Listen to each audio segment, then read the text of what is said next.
Back in the truck he goes.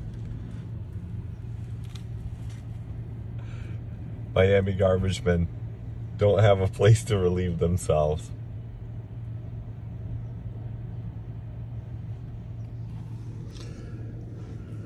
Well,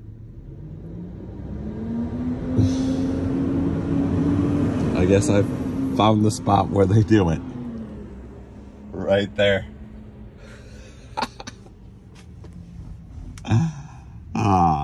Poor garbage truck driver. Just when you thought truck driving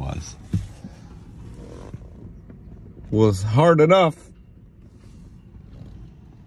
doing a local job here, the guy doesn't even have a place to take a bathroom break. And there's the ocean right behind us.